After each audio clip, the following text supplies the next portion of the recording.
प्रधानमंत्री नरेंद्र मोदी का आज आंध्र प्रदेश दौरा रहने वाला है। आज सुबह 10 बजे पुट्टापार्थी में पहुंचने का कार्यक्रम है, यानी कि कुछ ही देर में प्रधानमंत्री नरेंद्र मोदी पुट्टापार्थी में पहुंचेंगे। सत्य साई बाबा के महासमाधि पर श्रद्धांजलि देंगे। पीएम मोदी जन शताब्दी समारोह में भी यहां पर शिरकत करेंगे। स्मारक सिक्का और डाक टिकट का सेट भी यहां पर जारी करेंगे। कार्यक्रम में लोगों को संबोधित भी करेंगे प्रधानमंत्री नरेंद्र मोदी। तो कुछ ही देर में प्रधानमंत्री नरेंद्र मोदी आंध्र प्रदेश के पुट्टापार्थी पहुंचेंगे और यहां कई कार्यक्रमों में शिरकत करेंगे और यहां जनता को संबोधित भी करेंगे प्रधानमंत्री नरेंद्र मोदी। प्रधानमंत्री नरेंद्र मोदी का आज आंध्र प्रदेश दौरा है। कुछ ही देर में पुट्टापार्थी पहुंचेंगे प्रधानमंत्री नरेंद्र मोदी।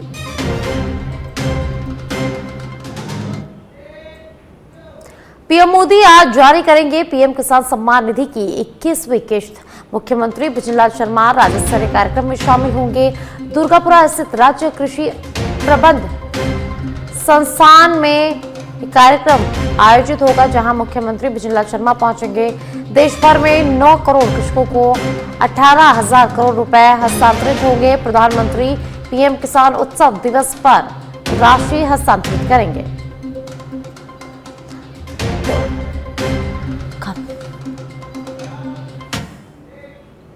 और जयपुर से खबर है, जहां आज भजनलाल सरकार की महत्वपूर्ण कैबिनेट बैठक होगी। शाम 4 बजे सीएमओ में कैबिनेट की बैठक होगी। कैबिनेट बैठक के बाद 5 बजे मंत्री परिषद की बैठक होगी। सरकार के 2 साल पूरे होने के चलते ये काफी महत्वपूर्ण बैठक मानी जा रही है। बैठक में 2 वर्ष की उपलब्धियों की समीक्षा और आगामी योजनाओं पर चर्चा हो सकती है। तो मुख्यमंत्री भजनलाल शर्मा की आज कैबिनेट बैठक होगी, काफी महत्वपूर्ण कैबिनेट की बैठक होगी। उसके बाद शाम 5 बजे मंत्री परिषद की बैठक होगी। सरकार के 2 साल पूरे होने के चलते ये जो बैठक है वो काफी महत्वपूर्ण मानी जा रही है।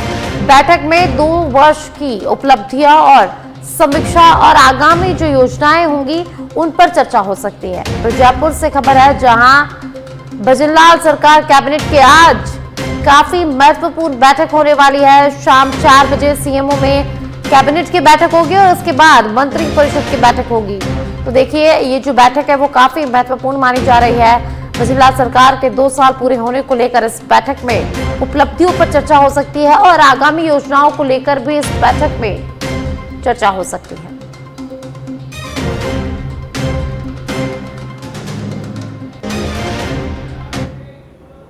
गृह मंत्री अमित शाह का पटना दौरा। आज शाम तक गृह मंत्री अमित शाह पटना पहुंचेंगे, जहां पार्टी नेताओं के साथ बैठक करेंगे। अमित शाह नीतीश कुमार से भी मुलाकात कर सकते हैं और कल शपथ ग्रहण समारोह में शामिल होंगे गृह मंत्री अमित शाह। तो गृह मंत्री अमित शाह का पटना दौरा है।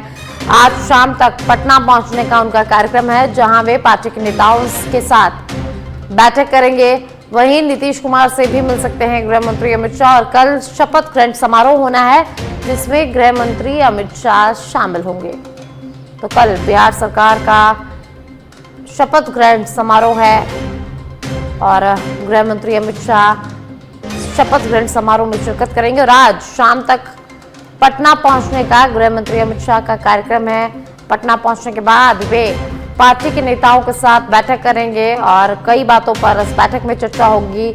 वहीं आज नीतीश कुमार से भी मुलाकात का उनका कार्यक्रम रहने वाला है और कल शपथ ग्रहण समारोह में गृह मंत्री अमित शाह शामिल होंगे।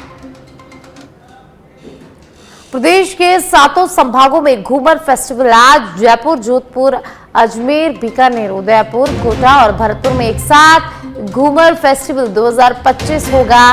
राज्य स्तरीय मुख्य कार्यक्रम जयपुर के विद्याधर नगर स्टेडियम में आयोजित होगा। कार्यक्रम आज दोपहर 3 बजे से शाम 6:30 बजे तक आयोजित होगा, जिसमें 12 साल से ज्यादा उम्र की बालिकाएं और सभी महिलाएं हिस्सा ले सकेंगी। Best dance costume, jewellery, synchronisation और कोरियोग्राफी के लिए यहां पर विशेष अवार्ड्स भी दिए जाएंगे। तो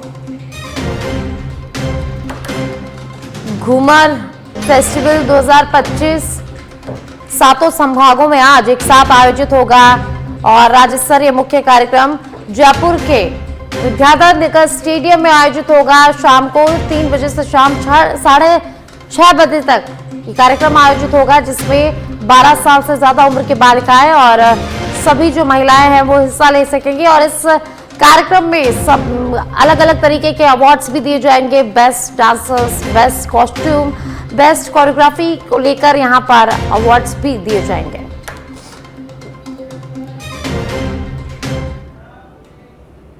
बागोड़ा से खबर है, जहां भारतमाला एक्सप्रेसवे पर सांचौर की ओर गावड़ी सीमा में बुधवार सुबह एक कार डिवाइडर से टकरा गई, जिसमें जामनगर यानी कि गुजरात के 31 वर्षीय जिगर गंभीर रूप से घायल हो गए हैं। उन्हें प्राथमिक उपचार के लिए बागोड़ा सामुदायिक स्वास्थ्य केंद्र लाया गया, लेकिन भीनमाल ले जाते समय उनकी मौत हो गई।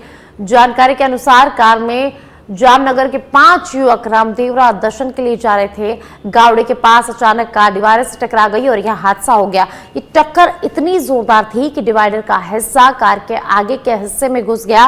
पुलिस ने मृतक का शव भीनमाल CHC मोर्चरी में रखवाया है और मामले की जांच शुरू कर दी है। तो बागोड़ा से खबर है, जहां भारतमाला एक्सप्रेसवे पर भीषण हादसा हो गया है। यहां डिवाइडर से कार टकरा गई और इस हादसे में गुजरात के जिगर गंभीर रूप से घायल हो गए थे, जिसको भीनमाल ले जाते समय मौत हो गई है। आपको बता दें कि इस कार में 5 लोग सवार थे, जो सभी रामदेवरा दर्शन के लिए आए थे गुजरात से। और इसी बीच बागोड़ा में ये भीषण हादसा हो गया। ये भीषण हादसा बागोड़ा के गांव के आसपास हुआ है। पुलिस ने इस पूरे मामले की जांच शुरू कर दी है, वहीं शव को मोर्चरी में रखवा दिया है। तो बागोड़ा से खबर हम आपको बता रहे हैं, जहां भारतमाला एक्सप्रेसवे पर भीषण सड़क हादसा हुआ है। यहां पर एक कार डिवाइडर से टकरा गई और इस हादसे में एक युवक गंभीर रूप से घायल हो गया। गंभीर को प्राथमिक उपचार के बाद भीनमाल CHC रेफर किया गया, जहां भीनमाल ले जाते समय युवक की मौत हो गई। आपको बता दें कि इस कार में 5 युवक सवार थे और ये सभी गुजरात के निवासी बताए जा रहे हैं। सभी गुजरात रामदेवरा दर्शन के लिए आए थे और इसी बीच ये भीषण सड़क हादसा हो गया है। पुलिस ने मृतक के शव को मोर्चरी में रखवा दिया है, वहीं इस पूरे मामले की जांच भी शुरू कर दी है। और अब फलोदी से खबर है, जहां हाईवे पर आगे चल रहे डंपर में कार घुस गई और हादसे में कार सवार 2 लोगों की मौत हो गई है। पुलिस ने मृतकों के शव CHC की मोर्चरी में रखवा दिए हैं। मृतकों की पहचान ज्ञान सिंह और सांग सिंह के रूप में हुई है और दोनों जैसलमेर के निवासी है। बाप थाना क्षेत्र के खिदरत गांव के पास ये हादसा हुआ है। तो फलोदी से खबर है, जहां पर भीषण सड़क हादसा हुआ है और इस हादसे में 2 लोगों की मौत हो गई है। बाप थाना क्षेत्र के खिदरत गांव के पास यह हादसा हुआ है। तो फलोदी से एक खबर है, जहां हाईवे पर आगे चल रहे डंपर में कार घुस गई और ये काफी भीषण हादसा था। इस भीषण हादसे में 2 लोगों की मौत हो गई है। पुलिस ने मृतकों के शव CHC की मोर्चरी में रखवा दिए हैं। वहीं मृतकों की पहचान ज्ञान सिंह और सांग सिंह के रूप में हुई है। पुलिस ने इस पूरे मामले की जांच शुरू कर दी है। आपको बता दें कि बाप थाना क्षेत्र के खिदरत गांव के पास ये पूरा हादसा हुआ है, भीषण हादसा। तो हाईवे पर आगे चल रहे डंपर में अचानक कार घुस गई। इस हादसे में 2 लोगों की मौत हो गई है।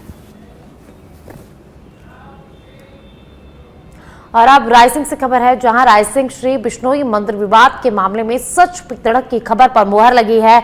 मंदिर सभा के अध्यक्ष पद को लेकर चल रहे विवाद के बीच प्रशासन ने देर रात 11 बजे बड़ा एक्शन लेते हुए तहसीलदार हर्षित मिड्डा को मंदिर का प्रशासक नियुक्त कर दिया है। सच पे धड़क ने देर रात को सबसे पहले ही बता दिया था कि मंदिर में प्रशासक लग सकता है। देर रात तक मिनी सचिवालय में SDM सुभाष चौधरी, DYSP अनु बिश्नोई और थाना अधिकारी महावीर बिश्नोई के मामले को लेकर वार्ता चल रही थी। अमावस्या के अवसर पर आज प्रशासक की देखरेख में श्रद्धालु पूजा पाठ कर सकेंगे और किसी भी अप्रिय घटना को रोकने के लिए तीनों थानों का पुलिस जाब्ता भी मंदिर परिसर में तैनात किया गया है। उधर हनुमान चाहर पक्ष 10 नवंबर से अनिश्चितकालीन धरने पर बैठा है और आज प्रशासन से मुकदमा दर्ज करने की मांग करेगा। तो रायसिंह नगर से खबर है, जहां पर सच बेधड़क की खबर का असर हुआ है, खबर पर मुहर लगी है। हर्षित मिड्डा को मंदिर का प्रशासक नियुक्त कर दिया गया है। और आपको बता दें कि देर रात सबसे पहले सच में धड़क ने बताया था कि प्रशासक नियुक्त किया जा सकता है और देर रात 11 बजे प्रशासक की नियुक्ति यहां पर हो गई है। हर्षित मिड्ढा को मंदिर का प्रशासक यहां पर नियुक्त किया गया है। अमावस्या पर प्रशासक की देखरेख में श्रद्धालु पूजा अर्चना कर सके। आज अभी देर रात्रि को 11 बजे प्रशासन ने अपनी एक मांग को मान लिया है, जिससे प्रशासन का बहुत बहुत धन्यवाद। प्रशासन ने प्रशासक लगाकर सुबह अमावस्या के लिए प्रशासक लगा दिया है, जो सुबह गेट खोल देगा। इसलिए प्रशासन का बहुत बहुत धन्यवाद। जालोर जिले के सांचौर से बड़ी खबर सामने आई है, जहां नाबालिग लड़की को बहला फुसलाकर अगवा करने और उसके साथ दुष्कर्म करने के मामले में जालोर पोक्सो कोर्ट ने कड़ा फैसला सुनाया है। विशेष न्यायाधीश प्रमोद कुमार मलिक की अदालत ने 19 वर्षीय आरोपी नरेश कुमार को इस जघन्य अपराध के लिए 20 साल के कठोर कारावास की सजा सुनाई है। आरोपी ने 3 फरवरी की रात को दीवार फांदकर घर में प्रवेश किया था और सो रही नाबालिग को शादी का झांसा देकर भगा कर ले गया था। इसके बाद वह लड़की को गुजरात और मध्य प्रदेश के कटीवाड़ा इलाके में ले गया, जहां उसने बार बार उसका शारीरिक शोषण किया और उसके साथ नग्न फोटो वीडियो भी बनाए। सांचौर पुलिस ने त्वरित कार्रवाई करते हुए आरोपी को मध्य प्रदेश से गिरफ्तार कर लिया और अदालत ने पोक्सो एक्ट के तहत यह कठोर सजा आरोपी को सुनाई दी है, जो ऐसे गंभीर अपराधों के लिए एक सख्त चेतावनी भी है। तो जालोर के सांचौर से एक खबर है, जहां पर नाबालिग को बहला फुसलाकर अगवा कर और उसके साथ दुष्कर्म करने के मामले में कोर्ट ने आरोपी को 20 साल की कठोर सजा सुनाई। दिनांक 4/2/2025 को प्रार्थी ने एक लिखित रिपोर्ट पुलिस थाना छासोल में दी कि उसकी नाबालिग पुत्री तो खाना खा करके घर पे सो रही थी। उस समय नरेश कुमार रात्रि को 10:30 बजे दीवार को फांदकर घर में घुसा तथा उसकी नाबालिग पुत्री को बहला फुसलाकर भगा कर ले गया, जिस पर उसने पुलिस थाना छासोल में मुकदमा दर्ज करवाया। पुलिस ने मुकदमा दर्ज कर अनुसंधान प्रारंभ किया व उसकी नाबालिग पुत्री को दस्तयाब कर संरक्षण में लिया तथा उसके बयानों के आधार पर व अनुसंधान के आधार पर मुलजिम नरेश कुमार को गिरफ्तार किया गया व मुलजिम नरेश कुमार के विरुद्ध अपराध प्रमाणित मानकर न्यायालय में आरोप पत्र पेश किया, जिस पर न्यायालय में सुनवाई कर गवाहों के बयान लेखबद्ध किए व दस्तावेजों को प्रदर्शित करवाया गया। बाद सुनवाई व दोनों पक्षों की बहस सुनने के बाद पॉक्सो कोर्ट के न्यायाधीश श्री प्रमोद कुमार जी मलिक ने मुलजिम नरेश कुमार को दोषी करार देते हुए 20 वर्ष के कठोर कारावास व अर्थदंड से दंडित किया। और अब माउंट आबू से खबर है, जहां वन्यजीवों की संख्या में अभूतपूर्व वृद्धि देखने को मिल रही है। भालू के बाद अब पैंथर शहर के अंदरूनी इलाकों में भी दिखाई दे रहा है। बीते दिनों मार्च गांव में सीसीटीवी में पैंथर को श्वान के पीछे दौड़ते हुए देखा गया। वन्य प्रेमियों में खुशी की लहर है, जबकि स्थानीय लोगों में सुरक्षा को लेकर भय का माहौल बना हुआ है। वन विभाग के अनुसार पैंथर की संख्या जल्द ही 100 के पार होने की संभावना यहां पर है। प्रशासन वन्यजीव संरक्षण और नागरिक सुरक्षा दोनों सुनिश्चित करने की चुनौती का यहां पर सामना कर रहा है। तो माउंट आबू से खबर है, जहां पर वन्यजीवों की वृद्धि हो रही है, संख्या में वृद्धि हो रही है और भालू के बाद अब पैंथर का मूवमेंट यहां पर देखने को मिला है। शहर के अंदरूनी इलाकों में पैंथर का मूवमेंट देखने को मिला है।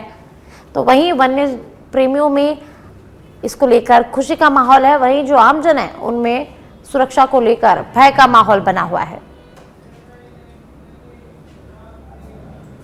जोधपुर के भगत की कोठी थाना क्षेत्र में एक दिल दहला देने वाली वारदात सामने आई।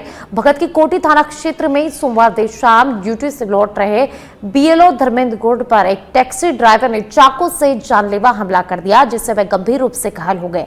यह वारदात उस समय हुई जब गौड़ सड़क पर चल रहे थे और टैक्सी ड्राइवर शाहरुख और एक अन्य व्यक्ति के बीच झगड़े को उन्होंने शांत कराने का प्रयास किया और उस दौरान टैक्सी ड्राइवर ने उन पर हमला कर दिया। स्थिति शांत कराने के दौरान ही आरोपी शाहरुख ने अचानक गौड़ के गले पर चाकू से वार कर दिया। घायल गौड़ को मथुरादास माथुर अस्पताल में भर्ती कराया गया है। पुलिस ने आरोपी शाहरुख को प्राथमिक उपचार के बाद गिरफ्तार कर लिया है और मामले की गहन जांच शुरू कर दी है।